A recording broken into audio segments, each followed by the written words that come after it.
Okay, who's funny in your generation? There's a lot of people funny in my generation. I don't know any. Nav I'm Grit? asking all the time. Jesus. No. I'm not Wait. saying not any. Not this generation. It's you in my generation. I don't know anybody.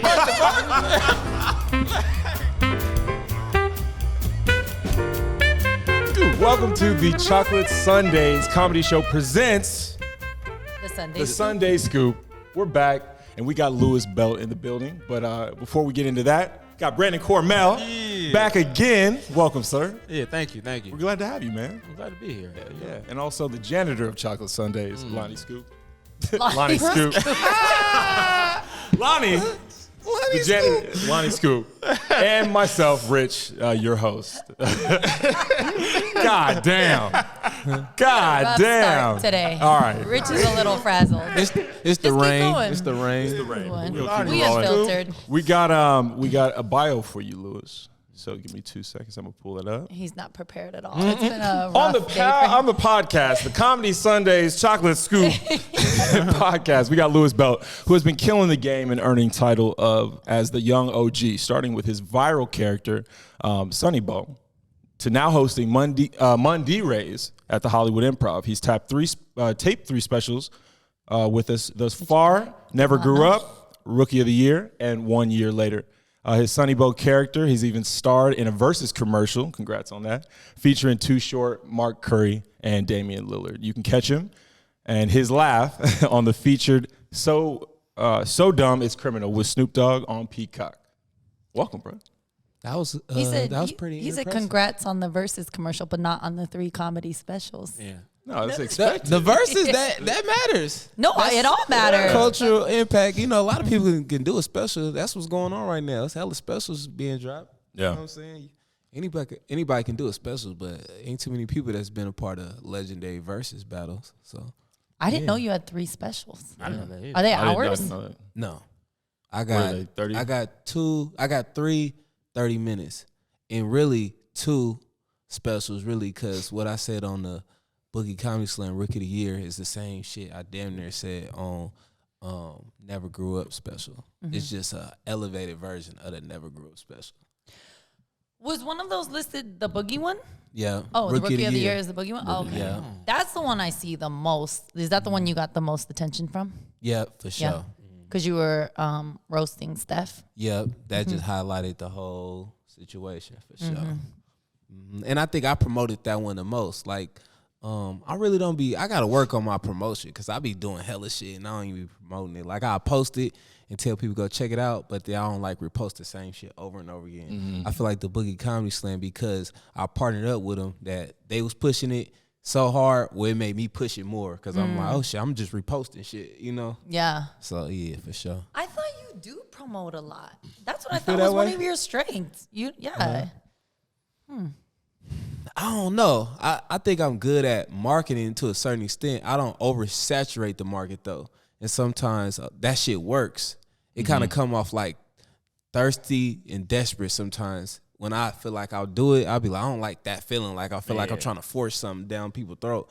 But how this social media shit work, it be some shit people don't even see. Like you said, I didn't know you had 3. It's like, yeah, but shit, 2 of them got over 100,000 views on both of them. So it's like people be seeing it, but if I reposted it, it'd probably be at 200, 300,000. You know what I'm saying? So be shit like that. You could always go back into the archive too and just, repost that, like cut those clips up for social, make them, little bite-sized pieces that you can post. I'm sure people would watch those. Yeah, for sure. know? And then the full Boogie Comedy Slam Rookie of the Year, that's just only on Amazon. So I don't know how many views that motherfucker got because it's separate, it's on different platforms. So I for sure got like several clips of just each bit, and all of them for sure over 100,000, 200,000. The Curry joke, that shit over 1 million. So yeah. So how many times do you post on social media now?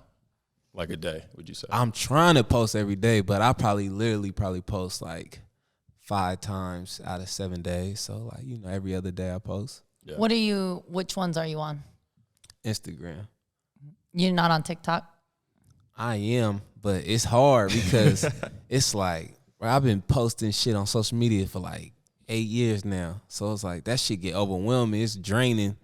You feel me? Like if you post something and then the community guidelines take your shit down, it's like, bro, like I never gave a fuck about being famous on the internet. Like I'm just trying to get my name out there. So it's like if Instagram my biggest platform and I post it on all of them and whichever one except my content, then I just be like, fuck it, it is what it is. That's what. So I still don't understand on TikTok where what's his name, Griffey, Long Beach Griffey. He can post stuff and he says like the N word and like he cusses, and none of his videos get taken down. But then when we post something with like shit, they flag us and like they flag our videos. All my Sunny So Glow you shit just gonna get flagged. snitch on Long Beach? I'm a hater. You gonna wind At up least you dead admitted tomorrow. to it, shit. Oh, my mama. You're just gonna wind up on the side of the street dead tomorrow, or Long Beach Griffey's page is Right? gonna be gone tomorrow. That's how that, yeah, because shit, I think my page got disabled one time and hacked before. So I lost like 60,000 followers on my first Instagram page. And then my page I got now is at 152,000. And I just got my shit back. I lost it for like 3 weeks. I was hella mad. Wait, when you say hacked, the new one got hacked? The new one got disabled and I got it back. but when they gave it back to you, they gave it back to you with your 60K, or did you have to grow it back up? No, the 60K one, I lost that one. So if I didn't lose that first page, I'd probably be at like 200 something for sure. But You got that two-step verification on there now? yeah, I'm verified. No, I mean No. like the two-step. It's like how people can't hack into your account because they tried Oh, yeah, I think I got all that I got shit. that I don't shit even want to now. talk about all that shit. Niggas probably watching me right now. I don't know what I got, nigga. I'm protected though. But I know y'all find ways to get niggas. So just please leave me alone. I love everybody. It's a brother trying But to do some jokes. he's talking about getting it taken away by Instagram. Yeah, not by Instagram took people my hacking. shit. Somebody hacked it. But I think the Yeah. first one I got hacked though, for sure. Oh, okay. I thought you got hacked. I'm On tripping. my mama, because this was like 2015, 2016. Yeah, they for sure hacked me. She started all over? Yeah. Sheesh. Yeah, so it was crucial. I'd be pissed off, That, bro. 60K is a lot. That shit was a lot at that Yeah, time too. That yeah. shit mattered. If I lose mine now, I'll flip out. I only got like 17K, and I would flip out. That shit affect your business for sure. They control everything. It's pretty wild. Your whole business can be shut down. Yeah, so I'm at like 20K on TikTok, but it's like, well, what's the goal? Like to get 100,000 on TikTok or something? $1 million? The goal is to get paid from TikTok. I That's thought what you I'm they saying. said you don't Yeah. get paid a lot from TikTok. Though. You can. Oh, you can? Oh. No, you can. You can. Oh, Instagram that's paid not a me lot of money. program. Instagram page. Yeah. I get paid like a little bit, not too much off Instagram. It's hard. Yeah, I get like 10 million views. for, like- YouTube and Facebook to me is where the money is. Yeah, I'm growing my YouTube now. Oh my mama. YouTube, you get paid. And they're going to start the shorts fund in 2023 because right now the shorts don't really pay. They give a little bit, but I that think the they're going to bon- really start monetizing shorts. That's the short form Yeah. on YouTube. Oh, so that's YouTube's version of the Instagram Reels, yep. bonus program. Got you. What was it like getting the blue check? Shit, When'd you son. get the blue check? I was already the nigga who I was already, so it just mattered to them other people probably. But shit, to me, it's normal. Like I don't know, I'm really who I am before Instagram, so I don't know. Like my real name is Louis Belt. I didn't come up with no motherfucking name. Like my Lou Do Too Much Instagram handle. That shit, I had that before. I was a comedian, so. That was just, you in high school. It's like, nigga, Instagram. I wasn't even, senior year. No, I wasn't in high school when Instagram came out. But whenever the fuck I made my shit, 2013, I was 18 or some shit. And I just made an Instagram account, not even thinking, like, nigga, Lou Do Too Much. Yeah, appreciate it. So, like, I never came up with, like, a name for myself. So, I don't know. I just never cared about getting famous. I didn't know being famous mattered until money. Like I'm not in comedy for money, but that's what the whole purpose was. Like at one point, right? It's like, all right, how could I get some money out of this shit? So when it comes to like Instagram and getting verified, and you don't get paid for being verified, so why the fuck people care so much? Hey, people. People, there's a whole market like a underground black market for getting the blue checks. I know a comedian who got that shit and then they got taken down. Yeah, people buying it. Yeah, I'm That's what like, I'm saying. I'm like, yo, hold on, like that shit's lame as fuck to me. Yeah, but I understand it because it do matters to others. Yeah. So it's the perception. So I'm thankful for my blue check because it I guess it shows value to me to others. But how I value myself, I don't need no blue check. I was the nigga in my childhood. Like, what the fuck? Like, what? That's not gonna up nothing. I'm not getting more girls or I got more game or You're already maxed out, is what you're saying. not maxed out. It's just that don't solidify me. That might solidify me to others. Yeah. So whatever make floats your boat towards me, whatever, it's cool. But I don't give a fuck about that shit. I like it though. It's cool. So how did you start? Okay, who are you? It's like, hey, you Getting are deep so. on I mean, yeah, I've always felt. I've told you are so wise to me for being so young. Thank you. You at times talk like a pimp as well. Like I feel like you In riddles. riddles and parables. Yeah. Like on something. Jesus. Ain't nothing jumping the petties in the pot. yeah, man. Oh, mama, that's some Bay Area shit though. Yeah. But I feel like your parents are still together, right? I feel like that has a lot to do with it on a young person being wise and you have siblings? Yeah, Okay. for sure. But yeah, so how did it start? How did comedy all start? I don't know the story. I started stand up when I was 18. I already knew what I wanted to do when I turned 18 because I was an independent study in high school. So I had a lot of time in my hands. So I started taking my career path seriously because I was like, shit, everybody talking about what they finna do outside of school. Motherfuckers going to college, some niggas already in the streets, all the shit. So I'm like, all right, what I'm finna do? Because I know for sure I'm not going to college, and I know for sure I'm not finna be no street nigga. You know what I'm saying? So it's like I had to figure out something like that fit me. And then shit, I'm like, all right, I'm thinking about doing comedy. And I ain't tell nobody. And I just had to wait till I was 18 because I want to cuss. And I couldn't get in a lot of places because you had to be 18 because of the little drinking, 21 and up and shit. So I found the little spot to perform at and I tried it and I'm like, oh, this shit go crazy. I fuck with it. And then I never stopped ever since. Wow. On my mama. So you've been pretty big on social media. How did you do that? Because you were doing it before people were really on it, right? Yeah. What made you get on it? Because I thought like comedy was about like you can get money if you was funny.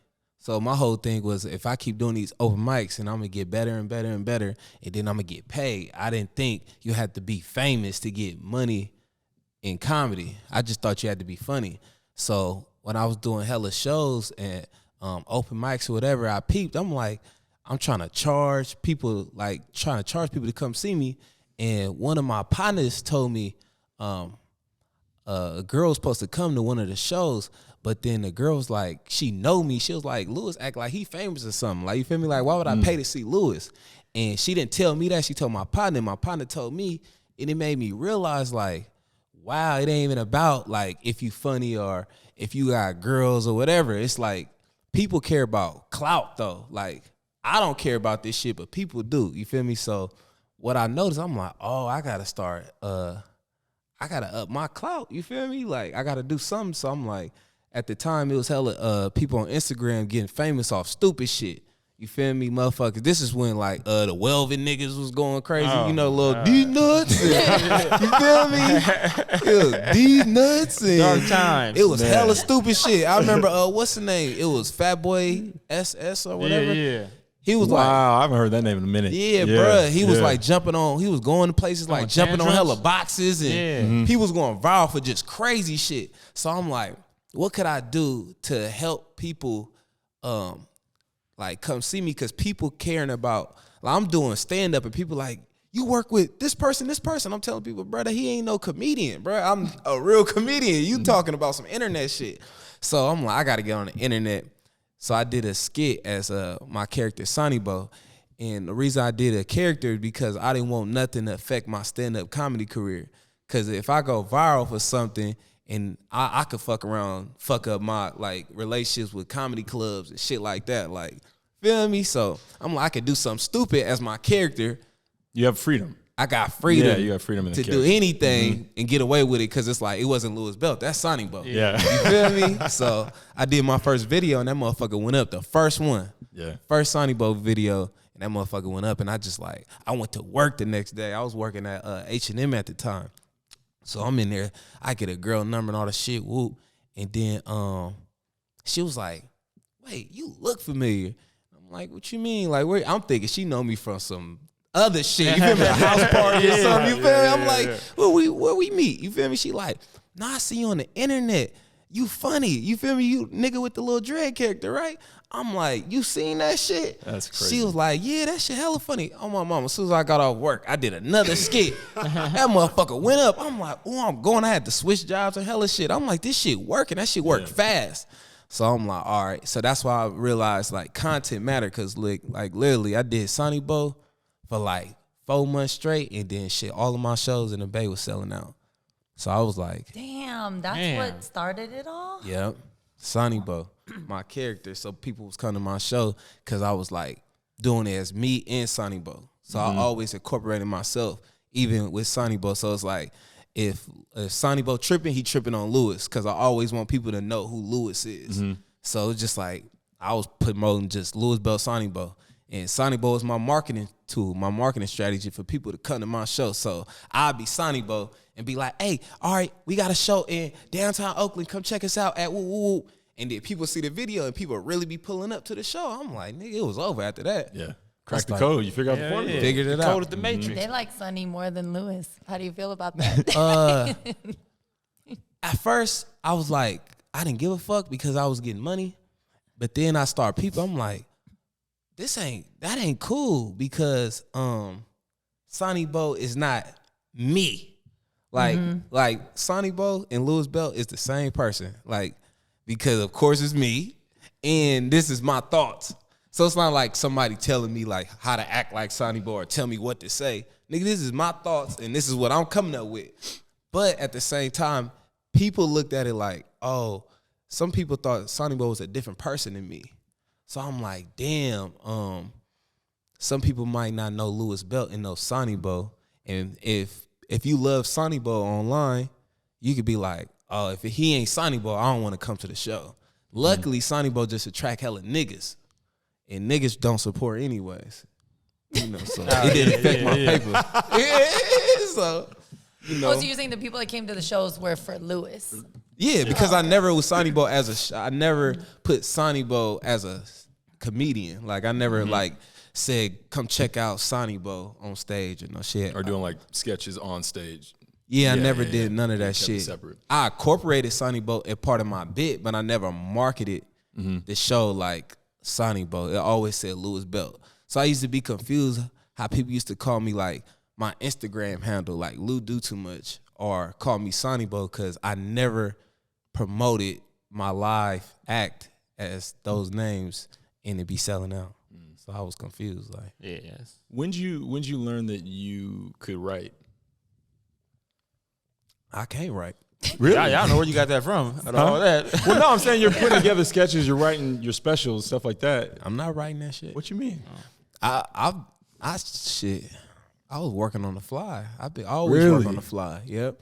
Wow, that's So impressive. I'd be like, we can be in a conversation right now. Something happened funny. I'd be like, nigga, that's a skit. Let's record it.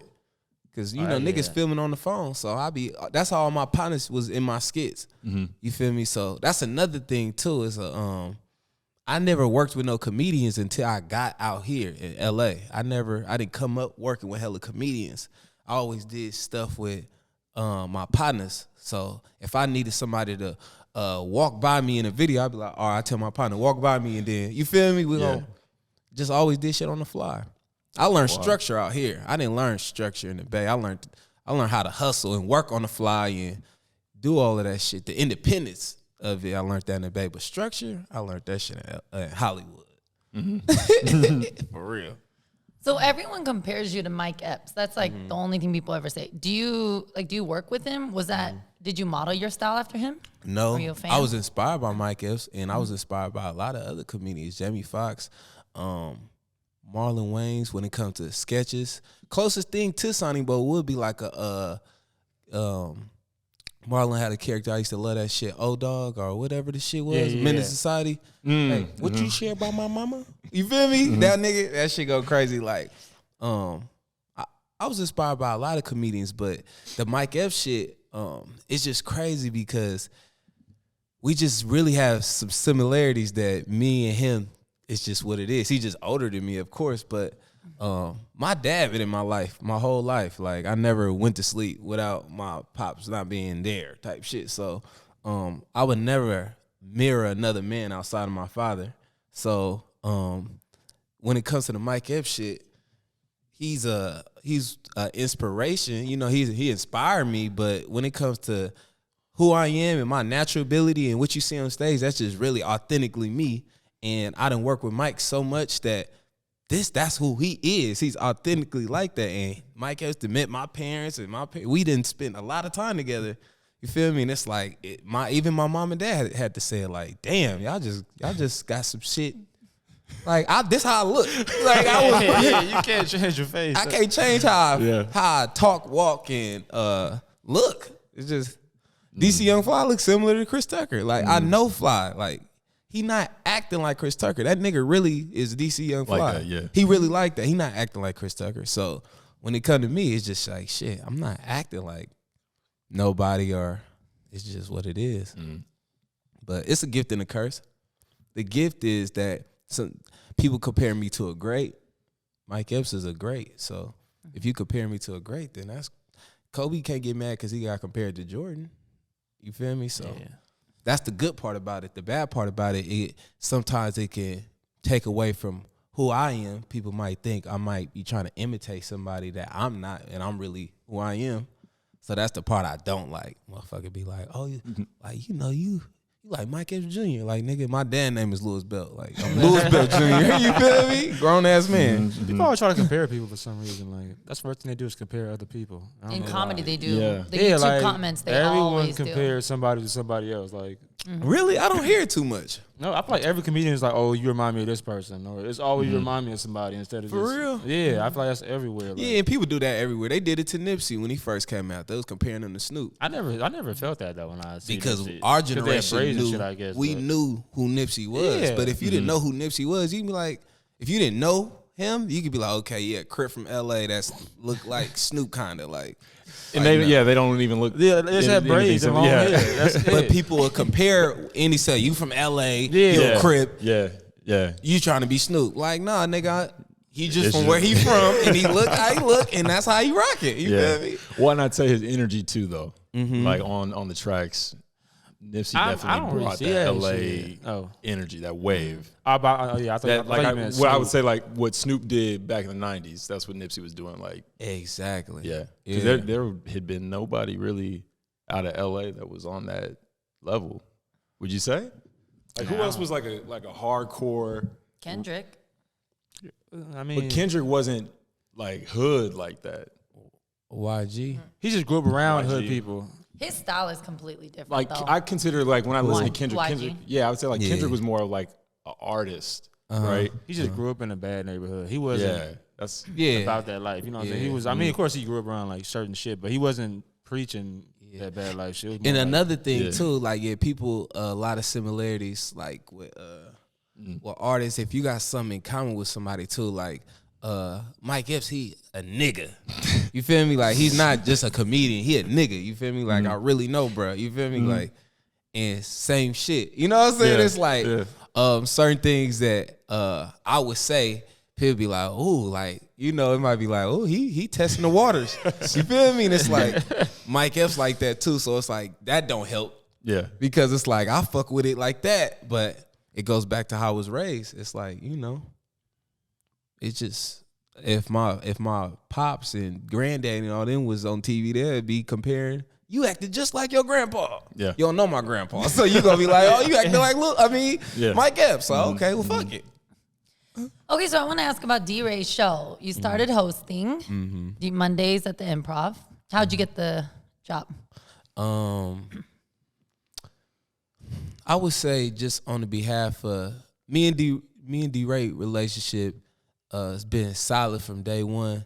a lot of people don't know that because I'm never the comedian that hang around comedy clubs like Lani. You would know that. Like, I don't be just standing around. If I'm not trying to perform or something, if I'm not performing, I'm damn near not going to be there. So a lot of people don't know me and D-Ray been knowing each other for since like 2017 when Spike was running the night. And D-Ray was trying to take me on tour with him that year, but I was filming Are You the One? There's a show on MTV called Are You the One? In season 7, and I was going to Hawaii for like a month. So what was the chances when I went and filmed the show? That was the beginning of his dates, and I missed out on the tour because I had to take the opportunity of being on TV or going on tour. I'm like, let me run with the TV. Yeah. And then That's a feature check that you like, you feel me? Let me get my own, you feel me? Yeah. And so I did that. So by the time I came back, he already started his tour and he already had, a feature act.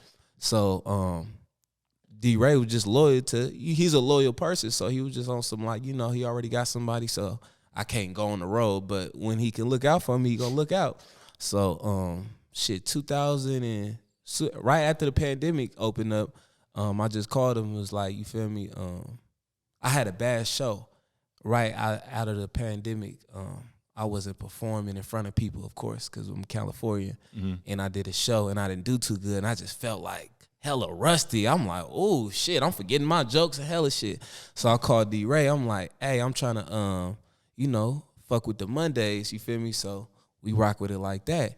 He was like, let's do it. He was glad I called. It's perfect timing. You feel me? He was glad I called. And he was like, shit, I'm going to have you host this motherfucker. Wow. So ever since the pandemic, since everything opened up, I've been hosting every Monday at the Hollywood Improv. Working that muscle. And how is it going? Because that, I hear mixed reviews, but I've been twice, and that room is tough. Which I said to you, and you said you didn't think so. But most people bomb in that room from what I've seen. No, I cause he hit me to do the show like last minute too, and I went there, and I was trying a new joke out. And that room, oh my God, it was like nothing but hood niggas and bad bitches. And I'm like, fuck. He was like, you going first? And I'm like, yo, it's about to be bombs over Baghdad. I'm about to suck.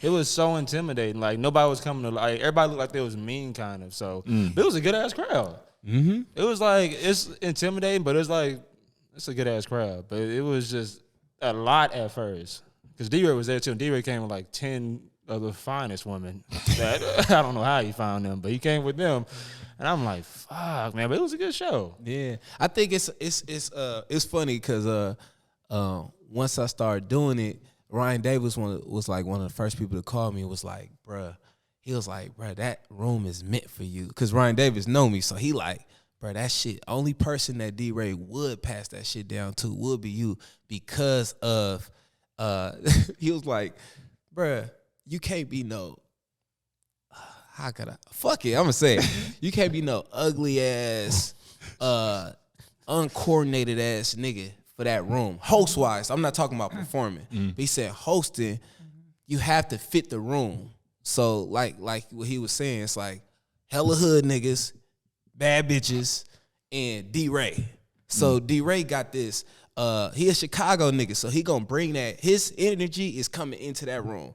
So it's like, that's how I fuck with it. Like I walk around like, you feel me? Like that's my energy. I don't talk to men past 10 type shit. You know what I'm saying? Like, fuck we talking about. You know what I'm saying? Like I fuck with the women. So it's like, all right, women that match. You feel me? The energy of that Chicago vibe. He's set in that room.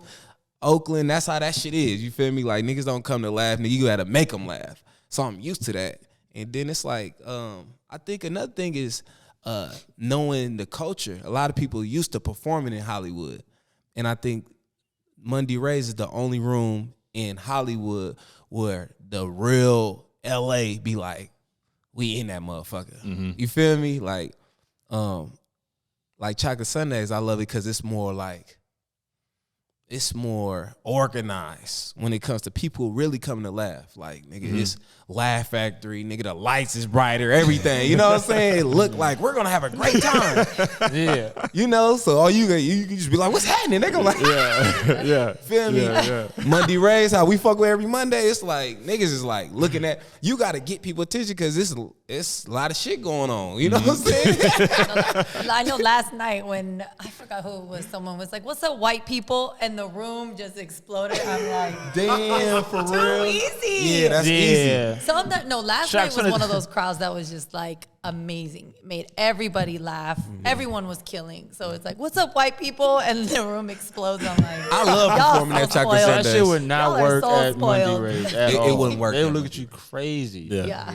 But Like- that's a good thing. Nah, like that shit was so fucking fun. It was like when I went there the first time, it was like CS was like on Lion King, the good part, and then Monday Rays like that where the hyenas be at. It was just I was like, what the fuck is this shit? I was nervous. Like niggas like had on Burberry shirts and shit. I was like, oh my God. Dog, that's the best description of the two shows I've ever heard. Dude, I've never been that On nervous the before. perch. Yeah. Chocolate Sundays, Pride Rock. Yeah. You must never go there.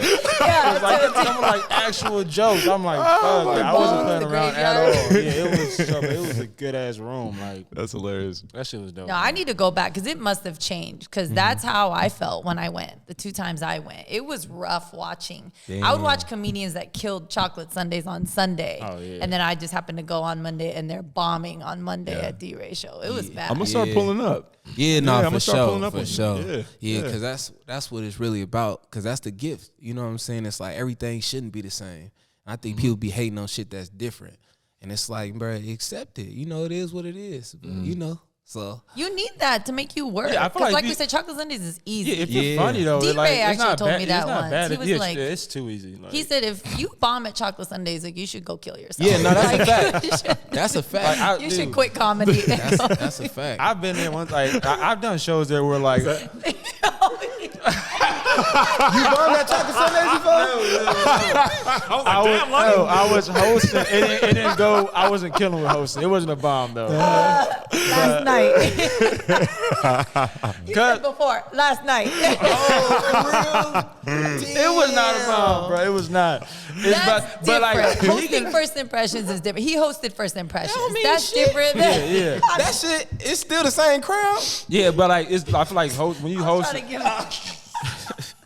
not help. I feel like when you host and when you do a set, it's two different things. Like when you're responsible for the energy, that's different for me. So it's like I'm still not. I can do 20 minutes easily, but a 5-minute where I gotta set the tone. But Brandon's not hosting, so he's starting to he's- host. yeah. He's never hosting. That's a completely different muscle than just Exactly. A set. Hosting is Yeah. way different from doing a set. Crowd work Because is you tough. got to set the tone. Yes, I'm saying. So it wasn't a bomb, of course, but it wasn't like I wouldn't have them going crazy and shit because it's just a different type of set you got to do. But I do agree, like, because at CS on the main show, like I've said shit where it wasn't even a joke and they were laughing. Yeah. I'm like, oh, this shit about to go crazy when I say the actual shit. Punchline. Yeah, when you do a set, if the energy is already there for sure. When you host it, you got to set the energy, and that's why I was saying that's why our show Monday is different from Sunday too, because the energy different. So you know, D-Ray, you know, said his energy is that. Yeah. And so our energy is the same when it comes to how we fuck with it. I freestyle all the time. He freestyle. He gonna roast people in the crowd. He gonna talk about Chicago. I'm gonna talk about the Bay. We gonna say he gonna have this hip hop vibe and fuck with the women. Same shit. So I think it was just organic why it was like that. I really peeped the difference between hosting and doing sets. But I'm used to hosting. I always hosted my own shows in Oakland like every month. So. And that shit harder than the improv. Because at the end of the day, the improv is a comedy club. At the end of the day, they still know what time it is. The improv, that shit been running around for hella years. The shit I'll not have been currently doing to this day, having a room in Oakland is totally different because it's not a comedy club out there. So, they don't even know so that. you're renting a space at up in the Bay? I used to. So like in 2000, damn near since I started, I was telling you about Sonny Boy and all that shit. So since 2013, I've been booking my own venues and shit in Oakland and setting up shop. Got you. But then it's been the past since 2019. I partnered with Marshawn Lynch. He got a restaurant in Oakland, and it's called Rob Ben's, and I do a night there every Friday. Do Too Much Comedy Night at Rob Ben's, and so you work that muscle. good.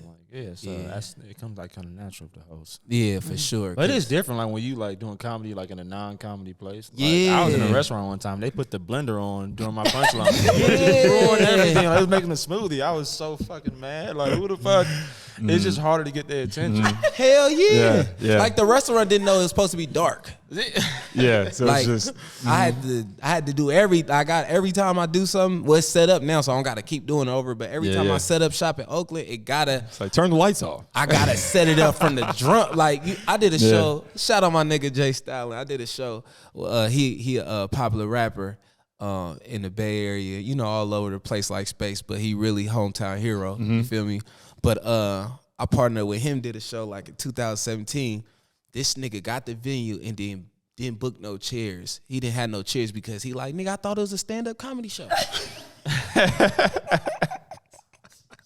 So that show you how far behind niggas is with knowing what comedy is. Yeah. So I get so much back home. Like, nigga, I wouldn't even be going to this shit. Like, niggas comedy ain't cool where I'm from. Nobody was inspired to be a comedian in the Bay. That's not no shit to be. So yeah. Niggas don't know the etiquette.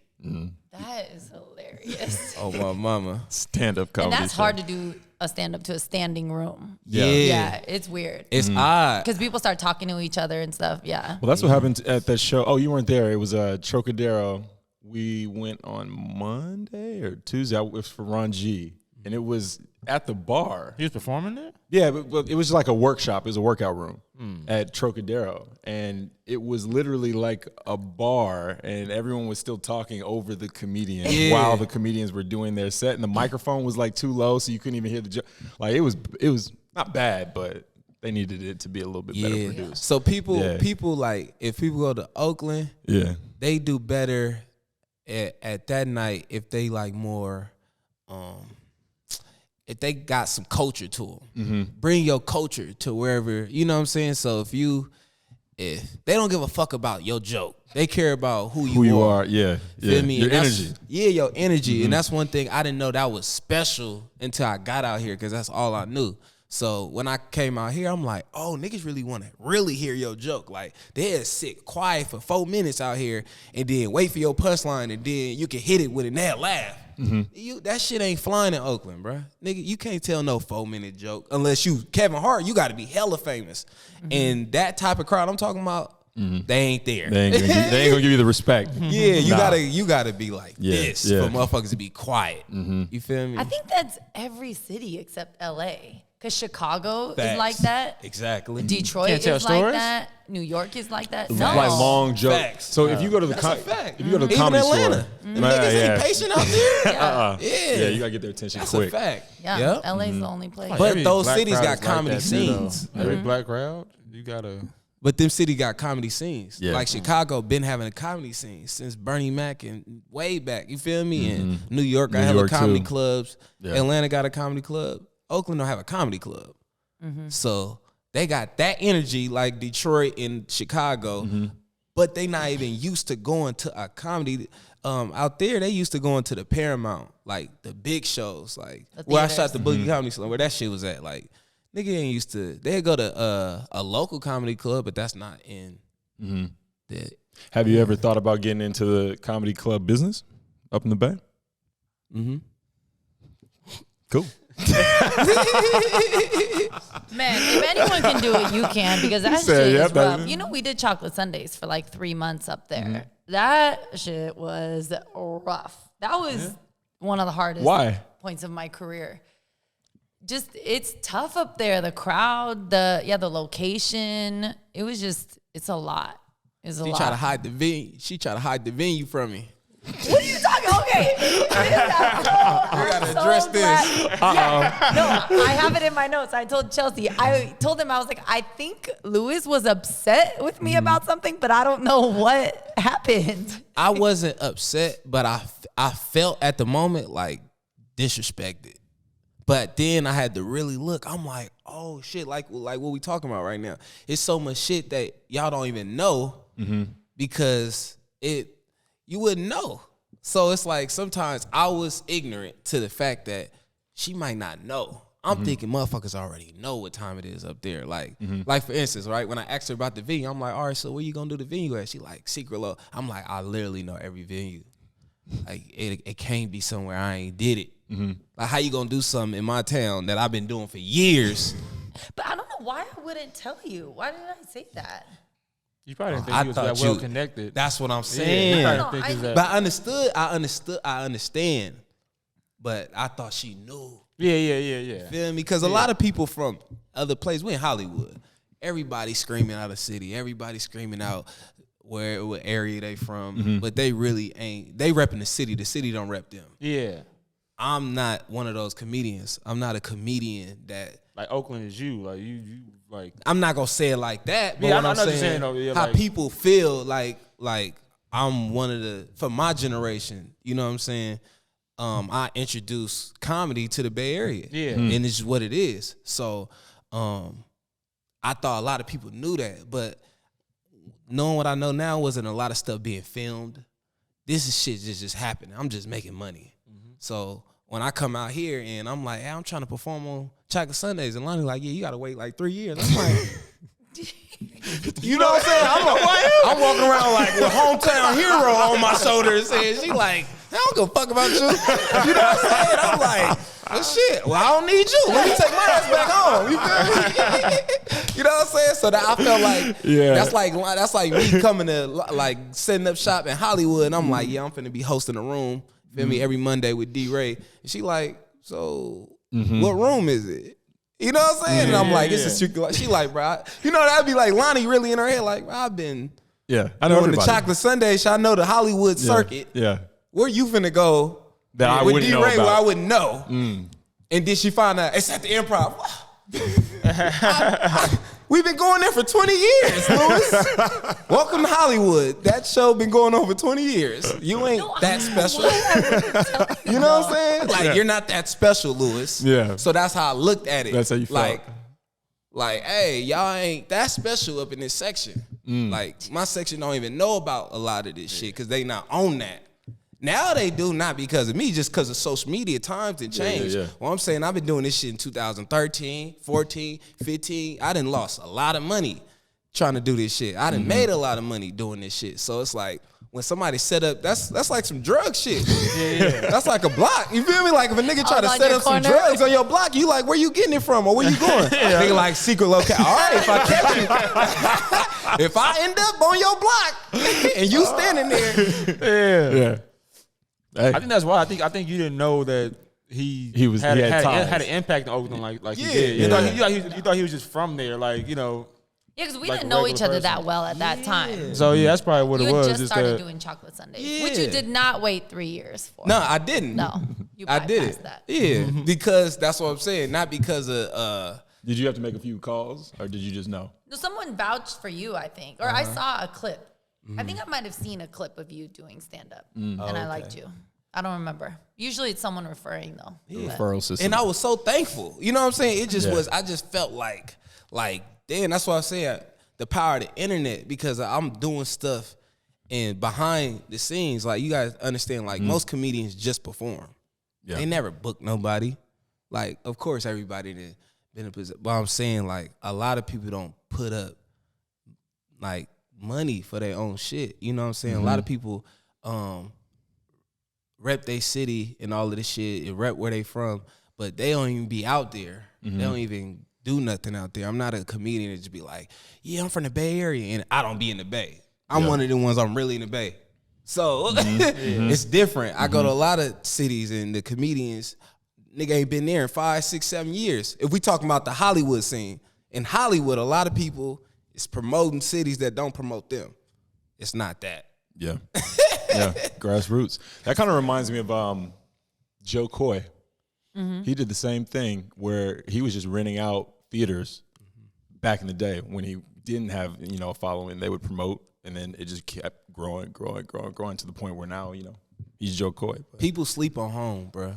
Your hometown matter, bro. Like any city, wherever you from, bro, home matter because at the end of the day, people got to connect you with something. You know what I'm saying? At the end of the day, people travel, people talk.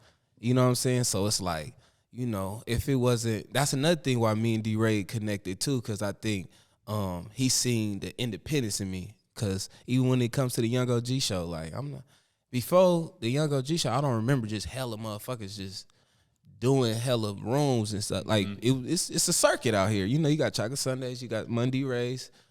Yep. And what are the other rooms? I remember we had the comedy store. Tripping on Crack 'em up. Crack 'em up Thursdays. Thursday.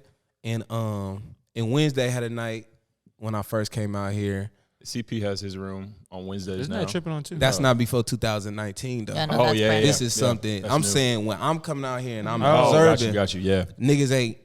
It's blocks. Nobody's selling no rocks. If we talking about the dope game. Yeah. Everybody trying to get some dope. Nobody's setting up shop. Everybody just buying. Nobody's selling nothing. So I'm saying in 2000, I've been coming back and forth for hella years, you know, to Hollywood, but I never always set up shop back home. So I come out here and fuck around. But I'm like, all right, I'm finna set up shop. It's open, you know. So you got Monday, D-Ray, Sunday Chocolate Sundays. Wednesday night it was what's that shit? All Def was doing something. Was it Spike? Oh yeah, show? at the Chinese theater. Chinese theater. They was doing something on Wednesdays. So really Tuesday was the only night that was open. Tuesday nights was the night that was open. I'm like, nobody doing nothing on Tuesday out here though. Cause the Tuesday night you was talking about, that's before my time. At the Comedy Store on Tuesday. No, it was what's the name? Red Grant. Yeah, I was out here at the Comedy Store. That got shut down. After that got shut down, nothing happened on Tuesday. So I'm like, I'm finna do the Young OG show on Tuesday. You feel me? And shit. And what was going on at the time too, I peeped that it's so many veterans that be able to get stage time because they know each other. You know what I'm saying? You had to go through a Lani. You got to go through Big Spike. You got to go through so many people to get on these stages. You know, you pull up and you not a vet. You know, you a new comedian or you a new comedian. They're going to be like, so if nobody vouch for you, you're not going to perform. I didn't like that. You feel me? Because I'm like, what about if I'm funny, though? You never know somebody funny if they don't get the opportunity. So I didn't like the politics. So I'm like, the Young OG show concept is going to be about you can come to this room on a Tuesday and you is welcome. My generation welcome. You know what I'm saying? So I started doing that once a month. Me and my nigga Teddy Ray, rest in peace, Teddy. You feel me? And yeah, and that was the play. That shit was popping. Corey Holcomb slid, Deion Cole slid, just the bigger names, but they slid because they were supporting what I was doing for my generation. Because I'm like, bro, I don't like that gatekeeping shit. Like, you feel me? So Yeah. Okay, who's funny in your generation? there's a lot of people funny in my generation. I don't know any. Nav I'm Grit? asking all the my time. Jesus. No. I'm not Wait. saying not any. Strike Obviously. two. No. Not his generation. It's a lot of people. Yeah, you in my generation. Jesus Christ. Brandon, I'm sorry, bro. You're older, Brandon. I think of Lou is so much younger. She done told this nigga I'm 28. he ain't funny. Hey, he ain't Yeah, funny. you in our He should kill generation. himself. Yeah, like I'm in his generation. Like, she's like, I don't know anybody. And I mean anybody. That's Damn. You know what? You know a lot of comedians do they trying to be a part of our generation because they didn't make it in their generation.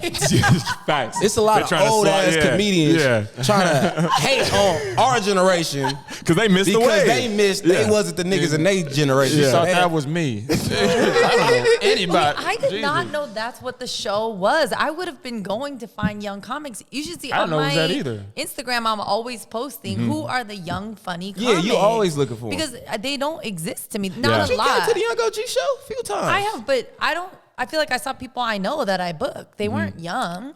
Like who's under 30 and funny and stand up? I'm not Not gonna just say social our generation, just with age. You can't be because I don't even know nobody under 28 right now as a comedian. That's That's the thing, though. who's That's like what I'm crafting, saying. like building. Who's the it's been like 18-year-old years right long. now that's going out and doing stand-up clubs? I can't even think. I can't Please, think. internet, please. 18.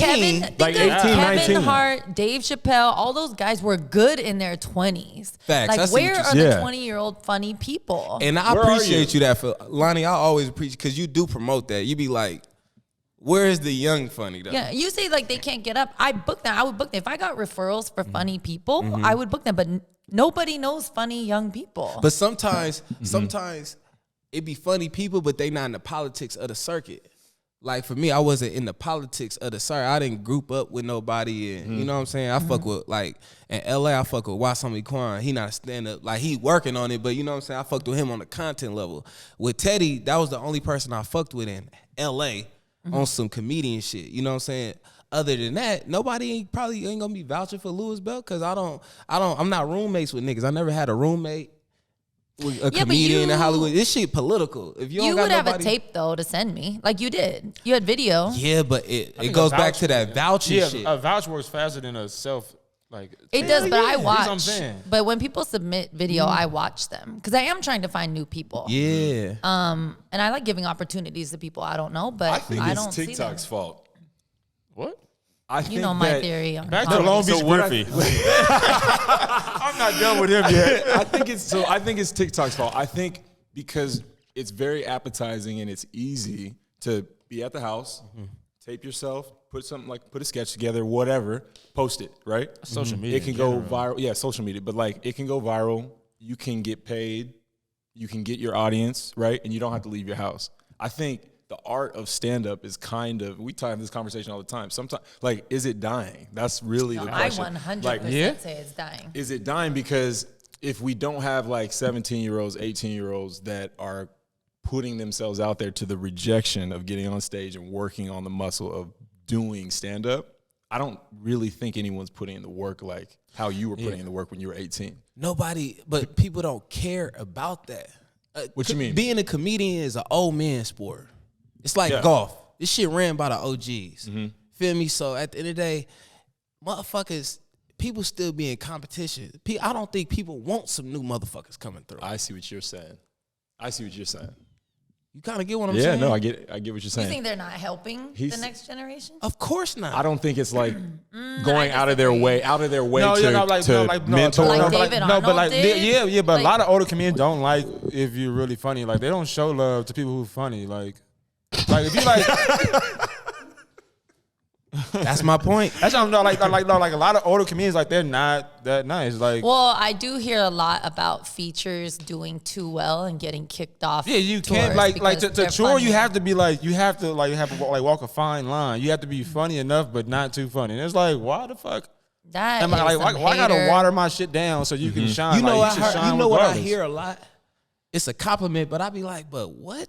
Motherfucker tell me all the time, man, you a star, man. You don't need my help. Nigga, yes, I do.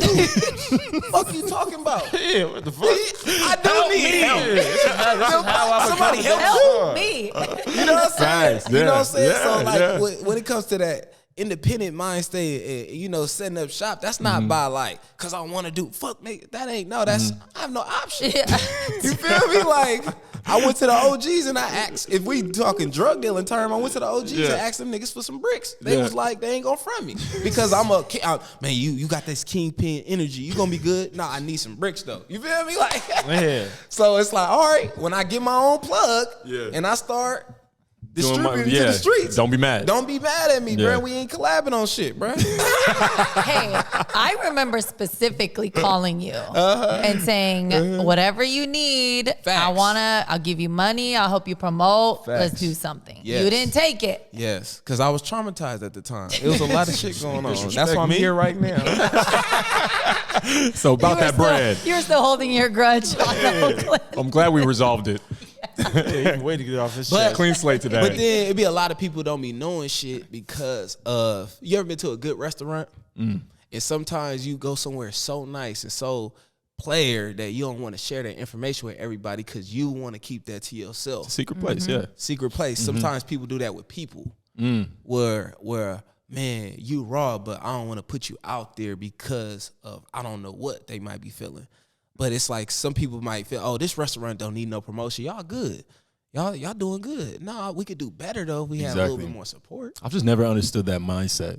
There's so much room for everything. There's so much room for more like, comics, more growth. Like everybody gets one at a time. It's a lot of comedians winning. Like people look at Kevin Hart and they say like, oh, only he makes it. It's a lot of comedians below Kevin Hart making good money. You know, that nobody wants to acknowledge. Yeah, a good example is the 85 South show.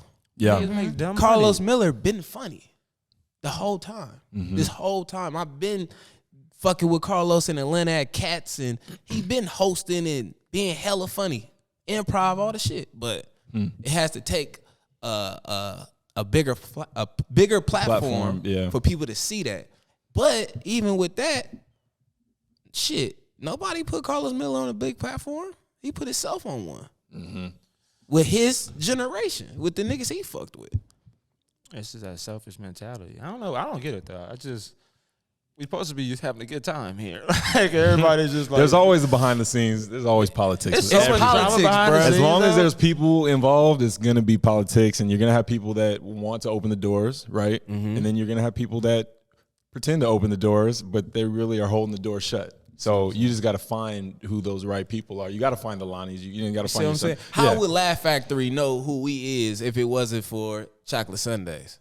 Like really though, how many black comedians is really gonna be performing that often at the Laugh Factory in Hollywood if Pookey don't walk his ass in there and line it up to the point where he has a night and he's gonna do something for Kevin Hart generation and our generation? Exactly. How we gonna be in that though? How I'm gonna be at the Improv every Monday if D-Ray don't say, I like you, I believe in you. To me, you a star. I'm gonna let you host. Yeah. So if you telling me Pookey's not a comedian, that's the one that did it, that looked out for our generation, and for others, right? Of course, Lani, of course, too. And you have D-Ray, the Improv. It's not that many. It's more comedians and more comedy clubs than them spots I'm naming. It's more comedians. Imagine if another comedian had a room. I'd be still on the road every weekend. Not every weekend, but if I'm on the road out of state, then my night still goes on. Skinny Buff is the host. So what I noticed is when I was gone, while I was holding a grudge with Lani, right? Because when I was gone, I'm realizing no, it's not no comedy going on because I'm not throwing the show. So when I'm not throwing the show, then it's nothing going on comedy-wise. Yeah. So you got to set a foundation where even if Louis Belt is gone, it's a machine. Comedy is still going on in Oakland. You feel me? Yep. Well, Louis, I think that's one of those things that is very obvious to you because you are who you are and you're that type of person. But to keep a room going, it's not just the comics, it's getting people in the door. And the average comedian is not a promoter. Like, that's what you do. You know, people come to see you, whether it's you, Sunny Bo, whatever, but you've built your platform, growing your social media. Most comedians can't do that. They can't fill a room with paid people buying drinks, 100 people week after week after week. That's the hard part. Lots of comedians try to do rooms, but it's hard to keep the show going. People ask me all the time, like, oh, what else do you do besides Chocolate Sundaes? And I'm like, you think it's easy to see 600 people every week sell out shows? Like, that's a full-time plus job, making sure that people are coming. And so that's why I think that comedians don't do rooms. Damn, really? Makes sense, though. Yeah, because you do that, so you don't even think about that being hard. You're thinking about booking comics. Wow. What about the comedians that can do it? Why you think they don't do it? Because it's a lot of work. They just want to perform. Like, you're asking them to be business people. They just want to be stand-up comics. They want to be talent. Yeah. Damn. Versus being a producer. How do you feel? Do comedians should think should comedians think like that? Like, I just want to perform. I think they should do what they want to do. If they don't want to have a room and handle the business, they shouldn't.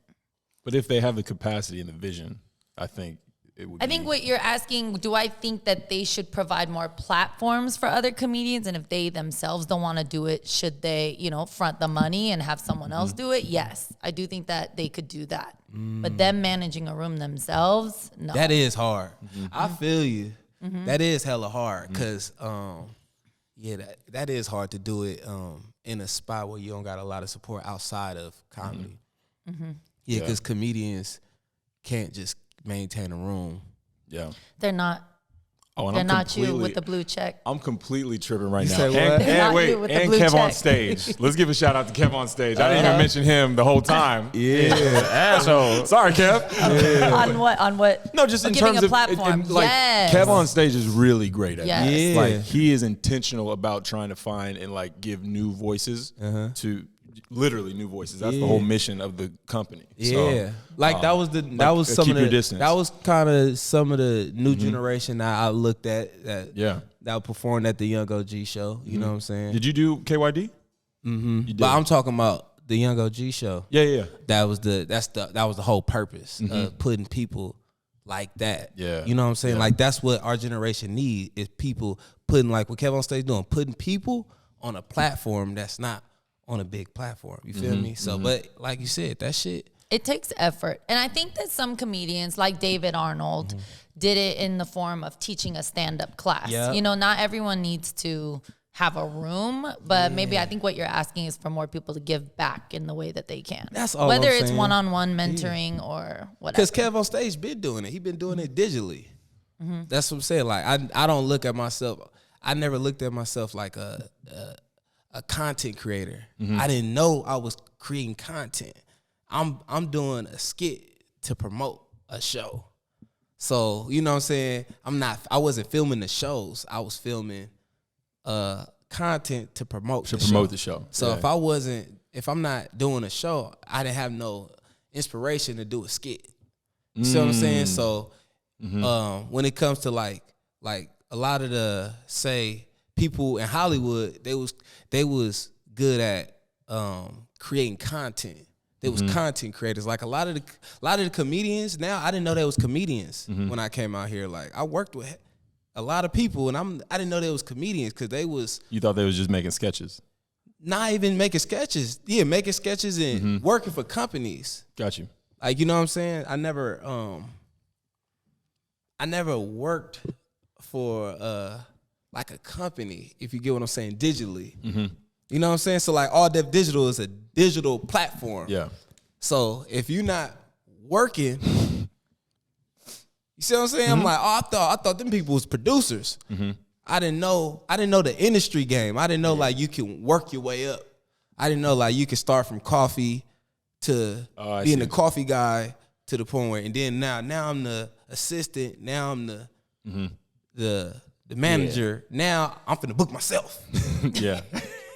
I didn't think shit like that. Yeah, I just came in this shit like, nigga, let's just book the shit. Yeah. Just started book myself. Yeah, well, Skip the coffee. Fuck, I'm gonna bring this nigga coffee for, nigga. I ain't come out here to bring a nigga coffee.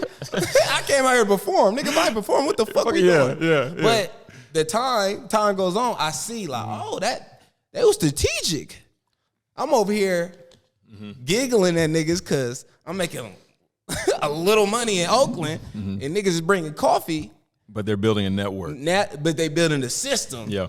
and structure to, okay, now I ain't the nigga that's making coffee no more. So I really love the process of knowing like certain things in comedy, because I was so one-dimensional with being from the Bay Area, doing a lot of shit. Like I said, skits, getting the venue. I'm in my own world, not really realizing there's other ways to shit. You know what I'm saying? So I've been just learning like to respect other shit, but at the same time they need to respect certain shit too. And you take what you like, right? So it's like you peep what they're doing, and it's like, okay, I see how that process is working. I'm gonna take that and bring it back to your camp, and then you just keep fine tuning it. And then it's that, right? You got that, but what I'm peeping is that whoever record first, that's who creates it. Ooh. Whoever posts it first, not records it. Yeah. No, whoever films it first creates it. Yeah. That's what I learned. Getting into some. Care to share any details? That happens all the time. So say if I'm at a show, right? Names? No. Rich always asks. No, look, for instance, right? Who is stealing your jokes, Lewis? Nah. Ooh, do you want to? But that's a good point too. I think comedians should be a little open to putting their jokes out there. A lot of comedians be hesitant to put their jokes out there, but then somebody can hear your joke and then they say it on a bigger platform. And now it's their joke. Yeah. if you put it out there, you can You probably got pull up a receipts. receipt. You feel me? So I'm just saying, whoever filmed first, Yeah. that's who did it first. Whoever put it out first, that's who did it first. So if I say, if I tell you right now, camera's cut off, and I'm like, hey man, you feel me? Fuck with a winner, so you got to microwave your dinner. You feel me? On some just, you feel me? Like, man, when you holler at a girl, you feel me? Tell her choose up and tighten little screws up. Tell her that, right? But I told you that on some free game because I fuck with you. Then you go on camera and be like, hey man, you feel me? I'm the nigga that, you understand me, known for, feel me, choose up, tighten little screws up, fuck with a winner, so you got to microwave your dinner. It's me. You like, you can be at home like, this nigga. But then they gonna be like, so then they hear me say it. Yeah. They hear me say it. like, oh, man, Lewis. fuck with a winner, so you got to microwave your dinner. Oh, you remind me of this nigga. Yeah. You remind me of bruh. Nigga, what? Yeah. You know, I met bruh and I met these niggas 2014. I'm acting like a nigga that know me. That's kind of like you ever see like Malik S. That happened to him when he would say like the word twice like that, but it got big, but like because like people on the internet were saying that shit. They thought he was stealing jokes when he was saying now, but he don't even say the joke anymore at all. When he'd be like, oh, "I'm hungry," they think of like Ha Davis or somebody, so he can't even say that whole joke anymore because somebody they feel like he's biting ha. Yeah. But it's like he been saying that shit since I've done comedy. He been saying that two word shit like, "Oh, it's hot."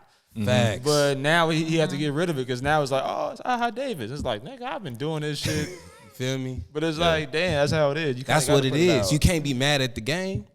So you gotta like put it out basically. Put it which out there. sucks because you push it out that's not even ready, but you gotta just put your stamp on shit. Like, got to it first, got it. Even if it's like incomplete, like got to it. You gotta put it out there. Yeah. This has been an amazing conversation. We want to ask one final question before we wrap.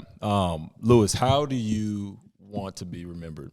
So this could just be in comedy, it could be in life, however you want to take it. How would I want to be remembered? Authentic.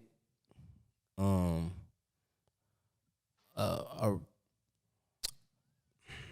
don't know. I would say being genuine, being authentic.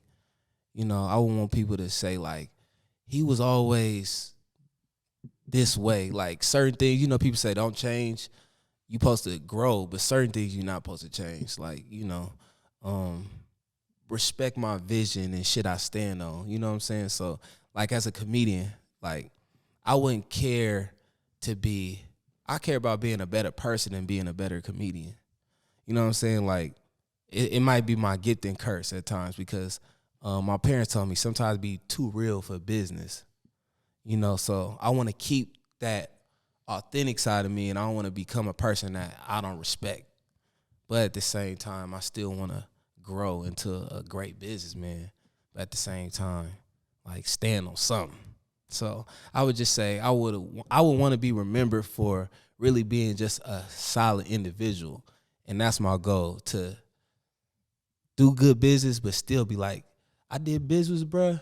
We don't, you know what I'm saying? We don't hang out every day or whatever, but he still was a good person. So, you know what I'm saying? Like, you know, he made sure I made it home safe. Feel me? Like, I pulled up to his show, you feel me, in his city or whatever, and bro, he made sure I, like, you know, was straight.